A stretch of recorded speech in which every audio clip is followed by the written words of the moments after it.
여러분, 기후변화의 진짜 비용이 궁금하시다면요. 그 텔레비전에서 막 녹아내리는 빙하를 볼 게 아니라 당장 오늘 저녁에 갈 집앞 마트, 정육점 코너를 한번 가보셔야 합니다. 네, 그 삼겹살 가격표를 아주 유심히 보셔야죠. 맞아요. 그 붉은 조명 아래에 막 가지런히 놓인 고기들 보면 무게 달고 부위 고르면 가격이 딱 떨어지잖아요. 그래서 되게 직관적이고 단순한 세계처럼 보이거든요. 사실 전혀 그렇지 않은데 말이죠. 네, 그래서 오늘 우리는 이 심층 탐구 시간을 통해서 그 깔끔해 보이는 정육점 쇼케이스 유리를 완전히 산산조각 내보려고 합니다. 당연하게 여겼던 그 100g당 가격표 뒤에 엄청나게 복잡하고 무자비한 기후의 충구서가 숨어 있거든요. 이게 단순히 뭐 환경 보호를 하자 이런 차원의 이야기가 아닙니다. 그러니까요. 기후위기가 대체 어떻게 축산물 유통기업들의 그 손익계산서를 완전히 박살내고 최종적으로 우리 식탁에 오르는 고기의 가격, 품질, 심지어 식감까지 뒤흔드는지 그 치명적인 재무적 리스크를 오늘 완벽하게 해독해보는 게 우리의 미션입니다. 자, 하나씩 풀어보죠. 도대체 고기 한 덩어리에 무슨 일이 벌어지고 있는 건가요? 우리가 흔히 저지르는 착각 중 하나가요. 고기를 그냥 단순히 목장에서 자라난 생명체, 아니면 뭐 1차원적인 농업의 산물, 이렇게만 인식한다는 겁니다. 그럼 뭐 다른 건가요? 현대 자본주의에서 고기는 철저하게 결합 자본입니다. 영어로는 컴바인드 캐피탈이라고 하죠. 결합자본이요? 그 고기가 약간 일종의 금융상품이나 공산품 같다는 뜻으로 들리는데요. 아, 바로 그렇습니다. 현대 축산물은 글로벌 공급망을 타고 오르는 그 엄청난 양의 곡물, 또 이걸 운송하기 위한 화석연료, 그리고 거대한 물류 인프라가 막 고도로 응축된 결과물이거든요. 와, 그러니까 지구 반대편의 가뭄이나 중동 유가 변동, 뭐 태평양 해수면 온도가 전부 다 그 마트에 있는 고기 한 덩어리에 압축되어 있다는 뜻이네요. 네, 정확합니다. 그리고 그 중에서도 이 원가의 뼈대를 이루는 가장 거대한 축이 단연 사료비입니다. 고기를 키우려면 당연히 사료가 들 텐데 이게 뭐 기후랑 연결되면서 그렇게 극단적인 리스크까지 되는 건가요? 여기서 그 산업의 핵심 지표인 사료 요구율을 아셔야 해요. 이제 FCR이라고 부르는 개념인데요. 가축이 체중 1kg를 찌우기 위해서 얼마만큼의 사료를 먹어야 하는지 그 수치를 나타내는 겁니다. 아하, 1kg 찌울 때 사료가 얼마나 드느냐. 네, 돼지고기 1kg를 얻으려면 보통 곡물 사료가 3에서 4kg 정도 필요하거든요. 근데 소고기는 훨씬 더 심해서 무려 7에서 8kg가 들어갑니다. 와, 7, 8kg요? 잠깐만요. 듣고 보니까 이거 완전 주식시장의 그 레버리지 투자랑 완전 똑같은 구조잖아요. 아주 정확한 비유입니다. 그러니까 국제 곡물가의 아주 작은 파도만 쳐도 그게 고기값에는 막 3배에서 8배짜리 거대한 쓰나미로 증폭돼서 덮친다는 거네요. 맞아요. 그 레버리지의 역습이 실제로 어떻게 일어나는지 뜯어보면 좀 무섭습니다. 예를 들어서 미국 옥수수 벨트나 뭐 아르헨티나 팜파스 지역에 엄청난 가뭄이 닥쳤다고 가정해보죠. 네, 흔히 있는 일이죠, 요즘. 그러면 옥수수나 대두 같은 곡물 가격이 폭등하는 이른바 에그플레이션이 발생합니다. 한국처럼 사료 원료의 90% 이상을 수입에 의존하는 곳은 그야말로 직격탄을 맞게 되는 거죠. 농가 입장에서는 진짜 미치겠네요. 돼지나 소한테 사료를 먹여서 키우면 키울수록 고기 팔아서 버는 돈보다 사료값이 더 드니까 적자가 막 눈덩이처럼 불어나는 거잖아요. 그러니까요. 그럼 농가들은 당장 어떻게 버티느냐? 눈물을 머금고 결단을 내립니다. 사료를 제일 많이 먹는 어미돼지, 그러니까 모돈을 시장에 그냥 투매해버리는 겁니다. 당장 사료값을 감당할 수가 없으니까 일단 개체수부터 확 줄여버리는 거군요. 네, 일단 던지는 거죠. 아니 근데 잠깐만요. 그러면 당장은 도축장으로 가는 돼지들이 막 쏟아질 테니까 시장에 고기가 흔해져서 일시적으로는 가격이 뚝 떨어지겠네요. 그렇죠. 공급이 확 느니까요. 그러면 우리 같은 소비자로서는 당장 고깃값이 싸지니까 기후위기 체감이 잘 안 될 수도 있겠는데요? 그냥 좋은 거 아닌가요, 당장은? 그게 바로 가장 무서운 함정입니다. 폭풍전야의 고요함 같은 거죠. 그 일시적인 가격 하락에 속으시면 안 됩니다. 왜죠? 어미돼지를 대량으로 팔아버렸다는 건 당장 내년이나 내후년에 태어날 새끼 돼지들의 그 생산 기반 자체가 완전히 날아갔다는 뜻이거든요. 씨앗을 없애버린 거니까. 맞습니다. 그래서 1, 2년 정도 시차가 지나고 나면 사육투수가 그야말로 절벽처럼 뚝 떨어집니다.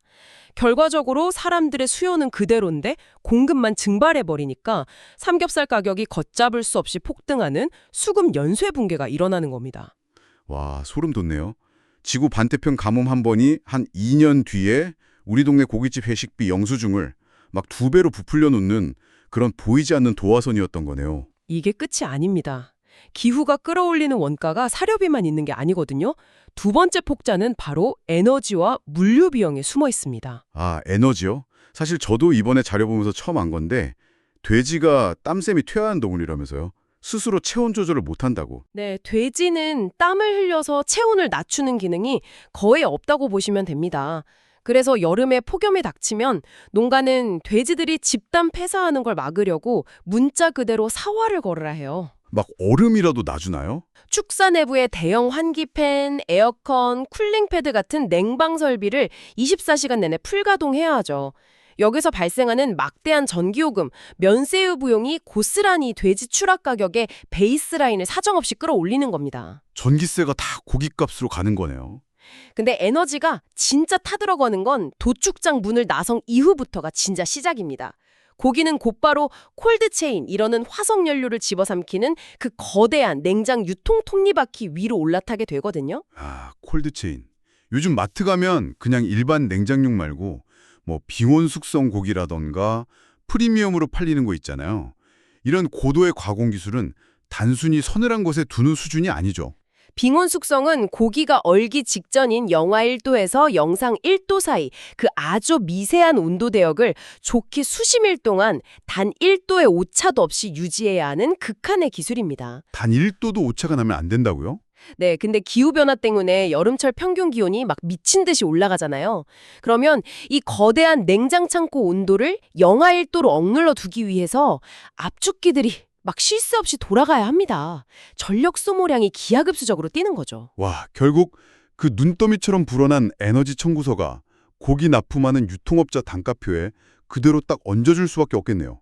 게다가 엎친 데 덮친 격으로 물리적인 고기들이 이동하는 바닷길마저 말라가고 있다는 게 문제입니다. 아, 가뭄 때문에 파나마 운하나 미시시피강 바닥이 드러나서 화물선들이 통과를 못하거나 수천 킬로미터 우회하는 사태 말씀하시는 거죠? 물류비 치솟는 것도 문제지만 저는 진짜 문제는 다른 데 있다고 봅니다. 어떤 점이죠? 냉장육의 생명인 그 시간이 바다 위에서 증발해버린다는 거 아니에요. 정확하게 짚으셨습니다. 수입 냉장육은 도축된 그 순간부터 시계가 돌아가는 시한폭탄이거든요. 배가 물 부족 때문에 항구에 한 달씩 발이 묶이거나 바다를 빙빙 돌아오면 그 아까운 냉장 유통기한을 바다 위에서 그냥 허공에 날리게 되는 겁니다. 한국 항구에 막 간신히 도착했는데 보니까 유통기한 고작 3일 남았다. 이러면 진짜 미치는 거잖아요. 유통업자 입장에서는 피눈물을 머금고 원가 이하로 헐값에 덤핑을 치거나 아니면 아예 냉동 창고로 밀어넣어서 냉동육으로 둔갑시켜야 합니다. 이게 장구상에는 잘 안 보이지만 엄청난 간접 폐기 비용으로 잡히고 결국 전체 공급망 비용을 끌어올리는 거죠. 그래서 여기서 식당 사장님들의 고충이 막 전해지는 대목이 등장하더라고요. 이 원가 폭등의 연쇄작용이 결국 유통 생태계의 제일 끝단, 그러니까 우리가 매일 점심 먹고 회식하는 B2B 외식업 채널에서 가장 끔찍하게 터진다는 사실. 맞아요. 외식업은 특정 스펙의 고기에 목숨을 거는 산업이니까요. 예를 들어서 말레이시아식 크리스피 로스트 포크인 시오육 파는 식당이나 태국식 바비큐인 묵가따 전문점 한번 생각해보죠. 둘 다 요새 인기 많은 메뉴들이잖아요. 시오육은 그 껍질이 완벽하게 살아있고 살코기랑 지방 비율이 정확한 고품질 삼겹살이 필수적입니다. 그리고 묵가따는 전용 불판에 구워 먹어야 하니까 얇고 둥글게 균일하게 슬라이스된 특정 두께의 롤 원육이 있어야만 레시피가 성립하거든요. 만약에 아까 말한 그 가뭄이나 물류 대란 때문에 이 원육들 수입 납품가가 한 40% 뛴다면요. 메뉴판 가격을 40% 올릴 수 있을까요? 절대 못 올리죠. 요새 런치플레이션 때문에 직장인들 점심값 10,000원 넘어가도 손이 막 덜덜 떨리는데 15,000원 하던 묵갔다 하루아침에 20,000원으로 올리면 다음 날부터 바로 팔이 날릴걸요? 결국 식당 마진이 속절없이 붕괴되는 거죠. 사장님은 유통업자 바지가랑에 붙잡고 단가 좀 낮춰달라고 막 피말리는 싸움을 하실 테고요. 그러니까 유통업자도 진짜 머리가 아프겠네요. 그래서 기후위기 시대의 유통업자는 그냥 단순히 싼 고기 떼다가 마진 붙여 파는 거간꾼에 머물러서는 생존을 못합니다. 원가가 10% 올랐다면 원육의 대가 한 30%의 부가가치를 창출해내서 식당이 비싼 돈을 주고서라도 살 수밖에 없게 만드는 그 가치 창출 역량이 필수적이 된 거죠. 근데 가치를 어떻게 창출해요? 단순히 포장 좀 예쁘게 한다고 될 일은 아닐 텐데. 크게 두 가지 방향이 있는데요. 첫째는 아예 대체 불가능한 프리미엄으로 가버리는 겁니다. 버크셔 K 같은 압도적인 품질의 순종 흑돼지 브랜드를 기획해서 미식가 고객들을 완전히 락인시키는 거죠. 원가가 올라도 소비자가 더 특별한 맛을 위해서 기꺼이 지갑을 열게 만든다? 네, 그리고 둘째는 메뉴 엔지니어링을 통한 발상의 전환입니다. 태국식 족발덮밥인 카오카무 같은 메뉴가 아주 좋은 예시죠. 이게 원래 구이용으로는 좀 질겨서 인기가 없는 저렴한 하위 부의 원육을 쓰거든요. 질긴 고기를 어떻게 맛있게 만들죠? 향신료를 넣고 푹 삶아내는 장시간 습열 조리 방식을 적용하는 겁니다. 싼 고기의 단점을 조리공학의 힘으로 아예 지워버리고 오히려 부드럽고 고급스러운 식감의 메뉴로 탈바꿈시키는 거군요. 이런 솔루션을 딱 제안할 수 있는 유통업자만이 프라이싱 권력을 쥐고 살아남는 거네요. 정확합니다. 자, 여기까지는 기후가 어떻게 유통망을 짓눌러서 비용을 폭등시키는지 살펴봤는데요. 여기서 국면을 조금 더 깊은 곳으로 끌고 가보죠. 더 무서운 게 있나요? 날씨가 단순히 돈만 많이 들게 하는 게 아닙니다. 가축의 생물학적 구조, 즉 고기를 구성하는 물리적이고 화학적인 구조 자체를 철저하게 파괴해버리는 품질 붕괴의 문제로 넘어가 볼까요? 와, 저 이 두 번째 섹션 보면서 진짜 소름 돋았어요.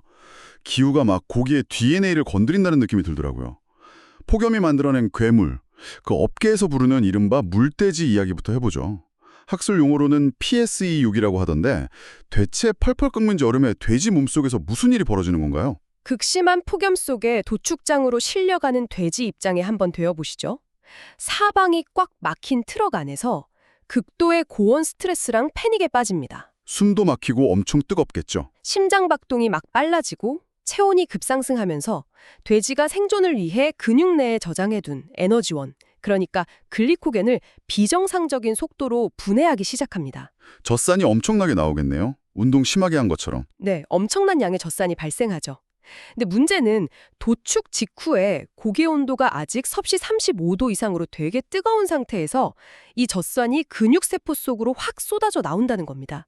그러면 고기 산도, 즉 pH가 정상 수치보다 훨씬 아래로 곤두박질 치게 되죠. 와, 뜨거운 온도에 산성 물질까지 막 부어버린 꼴이네요. 마치 산성용액으로 고기를 안에서부터 익혀버리는 것 같은데요. 높은 산성이 결합하면 고기 단백질 구조가 급격하게 변성되거든요. 원래 단백질은 그물망처럼 생겨서 그물코 사이의 수분, 즉 육즙을 단단히 꽉 쥐고 있어야 합니다. 그렇죠. 촉촉하게.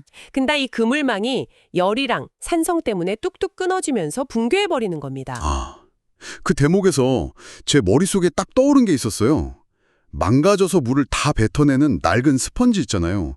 탄력을 잃어가지고 수분도 못 머금고 만지기만 해도 물이 줄줄 흐르는 스펀지. 완벽한 비유입니다. 고기가 육즙을 잃고 핏물이랑 수분을 하염없이 뱉어내니까 색깔은 막 창백해지고 조직은 흐물흐물해지고 수분은 줄줄 새는 그야말로 기후가 만든 불량품 물돼지가 탄생하는 거군요. 비싼 돈 주고 고기를 샀는데 사실상 고기 맛나는 물을 사는 셈인 거죠. 이 물돼지가 유통망을 타고 식당 주방에 도착하면 본격적인 재앙이 펼쳐집니다.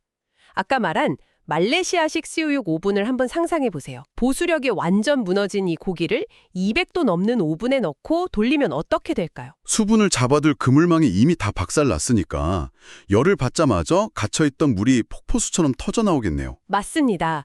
조리 과정에서 수분이 막 통제 불능 상태로 빠져나오면서 껍질이 그 물기를 다 먹어버려요. 시유육의 생명인 그 바삭하게 부풀어 오르는 크리스피한 식감은 완전히 망가지는 거죠. 속살도 퍽퍽해지겠네요. 네, 고열에 구워진 속살도 육즙 다 잃어서 무슨 톱밥처럼 퍽퍽하고 부서지게 됩니다. 태국식 묵갔다 불판 위에서도 똑같아요. 촉촉하게 구워져야 할 고기가 금세 말라 비틀어져서 막 질긴 고무줄이 돼버립니다. 손님들이 두 번 다시 안 가죠. 메뉴 퀄리티를 통째로 날려버리는 치명적인 결함이네요. 근데 여름에는 이렇게 폭염이 고기를 창백한 스펀지로 만든다면 겨울에는 한파가 완전 반대의 괴물을 만든다고 들었습니다. 추위에 덜덜 떤 가축들은 에너지를 다 써버려서 아예 젖산을 못 만들어낸다고요? 네, 젖산 생성이 안 되니까 산도가 안 떨어지죠. 그래서 고기가 검붉고 엄청 단단해지는 DFD6이 된다는 건데 잠깐만요. 여기서 제가 하나 짚고 넘어갈 게 있습니다. 네, 어떤 부분이죠? 아니, 검붉은 DFD 고기나 창백한 물돼지나 무슨 전염병 걸리거나 썩은 고기가 아니잖아요. 그냥 날씨 때문에 스트레스 좀 받아서 색깔이나 식감만 변한 거라면 차라리 마트에서 스트레스 받은 못난이 고기 반값 할인 뭐 이런 식으로 싸게 팔면 안 되나요? 단백질인데 왜 유통업자들은 창고에서 막대한 폐기 비용을 감수하면서까지 다 버리는 겁니까? 아주 현실적이면서 핵심을 찌르는 질문입니다. 멀쩡해 보이는 고기를 굳이 돈 들여서 폐기하는 이유, 여기에는 경제학의 레몬 시장 심리하고 생물학의 치명적인 메커니즘이 같이 얽혀 있거든요. 레몬 시장이요? 첫째로 시각적 벌함이 주는 공포입니다. 마트 매대에 아주 검붉고 표면이 막 끈적거리는 삼겹살이 놓여 있다고 상상해 보세요. 소비자가 그걸 보고 이 돼지가 겨울에 추워서 스트레스를 좀 받았구나 이렇게 생각할까요? 당연히 아니죠. 이거 도축한 지 오래돼서 상하기 직전이네. 반값이라도 절대 안 사. 이러고 쳐다보지도 않을 텐데요. 오히려 그 마트 전체 신선도를 의심할 것 같아요. 맞습니다. 육색이 검붉다는 그 시각적 결함 하나가 브랜드 전체에 대한 엄청난 불신을 낳는 겁니다. 근데 사실 이건 심리적인 문제고 더 치명적인 진짜 이유는 따로 있습니다. 생물학적인 문제요? 아까 DFD6은 산도가 떨어지지 않고 높은 상태로 유지된다고 했잖아요. 미생물학적으로 고기 산성이 약하다는 건 뷔페 세견들한테 아주 완벽한 번식 환경, 그야말로 파티장 듀페를 쫙 차려주는 것과 같습니다. 일반 생육보다 미생물 번식하고 부패 속도가 폭발적으로 빨라요. 아, 단순히 못생겨서 안 파는 게 아니라 진짜로 며칠 안 가서 금방 상해버리는 거군요. 네, 유통기한이 극단적으로 짧아지기 때문에 마트 진열하자마자 기한 내 못 판고 폐기통으로 직행할 확률이 엄청 높습니다. 결국 폐기율 복리 효과를 감당하느니 차라리 원천적으로 걸러내서 버리는 게 싼 거죠. 와, 기후가 진짜 원가랑 품질을 다 쥐고 흔드는 셈이네요. 가뭄의 타격은 만성적으로 고기 등급표도 찢어놓잖아요. 비 안 와서 목초질 떨어지면 소 마블링이 아예 안 생기고 돼지는 지방이 누렇게 뜨는 황지방 생기고 최상의 혈통 버크셔 K마저도 기후 앞에서는 그냥 하향평준화 돼버린다니까 되게 무력감이 드는데요. 하지만 유통업자들이 막 속수무책으로 당하고만 있는 건 아닙니다. 오히려 이걸 장점으로 뒤바꿔버리는 치열한 반격에 나서고 있죠. 질겨진 고기는 어떻게 살려내나요? 빙운 숙성을 이용해서 고기 내부 자가분해 효소를 활성화시킵니다. 물리적으로 굳어버린 단백질을 효소 힘으로 막 강제 분해해서 식감을 되게 부드럽게 만들고 그 과정에서 아미노산이 뿜어져 나와서 감칠맛이 폭발하게 하는 거죠. 결함을 미식의 영역으로 끌어올려서 치유하는 거네요? 그럼 아까 금방 상하고 끈적거린다는 그 DFD 고기는요? DFD 고기 유일한 장점은 수분을 꽉 쥐고 놓지 않는 결착력이 비정상적으로 높다는 겁니다. 구유형으로는 빵점이지만 이걸 잘게 갈아서 소세지나 햄, 미트볼 만드는 공장으로 보내면 어떻게 될까요? 다른 재료들이랑 엄청 찰지게 엉겨붙겠네요. 아니, 발상전환 장난 아니네요. 자, 이제 이 깊이 있는 논의의 클라이맥스, 세 번째 섹션으로 가보겠습니다. 저 이 부분에서 세계관 확장되는 거 느꼈잖아요. 기후가 이런 혼돈을 만드니까 지난 반세기 유통업계에 지배했던 효율성이라는 신화가 완전히 박살나고 있다면서요. 네, 경영학 배우신 분들 도요타의 JIT, 적시 생산 방식을 바이블처럼 여기셨을 텐데요. 필요할 때 필요한 만큼만 생산하거나 쓴다. 창고에 쌓인 재고는 악성 자본이다. 이렇게 여겼죠. 재고 비용 줄여서 이익 극대화한다는 그 완벽한 모델이 기후 앞에서는 안 통하나요? JIT는 전제 조건이 있습니다. 날씨가 온화하고 물류가 시계 톱니바퀴처럼 완벽하게 돌아갈 때만 성립하는 온실속 화초거든요. 지금처럼 가뭄, 폭우 때문에 배가 3주씩 지연되는 초변동성 시대에는 창고에 3일치 재고만 남겨두는 건 그냥 목줄을 재는 시한폭탄입니다. 그래서 이제 만약을 대비하는 JIC, 저스트 인 케이스 전략으로 선회하는 거군요. 안전재고 쌓아두는 게 이제 낭비가 아니라 리스크 방어보험료가 된 거네요. 저 여기서 아까 미식기술로만 얘기했던 빙운 숙성 다시 나올 때 무릎 탁 쳤습니다. 이게 공급망 관점에서는 타임캡슐이더라고요. 와, 정확히 보셨어요. 일반 냉장 삼겹살은 진공 포장에도 유통기한 45일 남짓인데 이걸 영하 1도 빙온 숙성 창고에 넣으면 신선도 방어선이 90일까지 늘어납니다. 45일을 90일로 늘리면 남미에서 오는 배가 한 달 지각해도 창고에서 이 타임캡슐 꺼내서 식당에 무사히 납품할 수 있는 거잖아요. 위기 흡수하는 거대한 기술적 버퍼네요. 네. 게다가 JIC 생태계 생존 기술이 바로 다중 스펙 호환성입니다. 칠레산 고기 끊겨도 당황 안 하고 미리 구축해둔 스페인산이나 캐나다산으로 바로 대체하는 거죠. 아까 카우카모 만들 때도 앞다리 없으면 뒷다리로 대체하고 매뉴얼 미리 준비해두는 것처럼요. 핵심은 식당 사장님이 오늘도 무사히 영업할 수 있게 지켜내는 겁니다. 평소엔 이게 잉여 자본 낭비 같지만 위기의 순간 경쟁사들 다 쓰러질 때 혼자 시장 독식하는 잉여의 재무공학이 되는 겁니다. 남들 재고 없어서 문 닫을 때 나 혼자 물건 풀어서 시장 장악한다. 진짜 짜릿하네요. 자, 이 길고 깊었던 탐구 슬슬 마무리해볼 시간입니다. 우리가 나눠낸 복잡한 이야기들 대체 무슨 의미일까요? 유통업의 성적표 기준이 뒤집혔다는 겁니다. 얼마나 싼 가격에 떼왔냐가 아니라 아무리 싸도 식당 오픈 시간에 안 오면 쓰레기잖아요. 이제는 기후 변동성 속에서도 고기 공급 안 끊기게 방어하는 능력, 회복 탄력성이라는 신뢰다 생사를 가르는 기준이 된 겁니다. 결국 여러분이 주말 외식으로 먹는 고기 물가 결정하는 건 10원 깎으려는 도매상이 아니라 거대한 기후 시스템 변동성을 통제하는 자들의 몫이네요. 이야기 나누다 보니까 제 머릿속에 아주 서늘한 질문 하나가 떠올랐어요. 어떤 질문이시죠? 극한의 효율성 시대가 저물고 엄청나게 비싼 보험료가 필수인 JIC 시대가 도래했다면요? 어쩌면 인류가 누려왔던 싸고 배부른 자연산 고기 시대는 끝났다는 사형선고 아닐까요? 바깥 날씨가 고기 망치면 자본은 결국 외부랑 차단된 통제 환경을 찾겠죠. 도심 빌딩 안에서 완벽한 온습도로 길러내는 배양육이나 스마트팜 식물성 대치육 같은 거요? 궁극의 JIC 전략이 되는 거네요. 맞아요. 미래 우리 식탁은 날씨에 흔들린 상처투성이 싼 고기랑 실험실에서 완벽 통제된 값비싼 기후방호형 대체육으로 양극화될지도 모릅니다.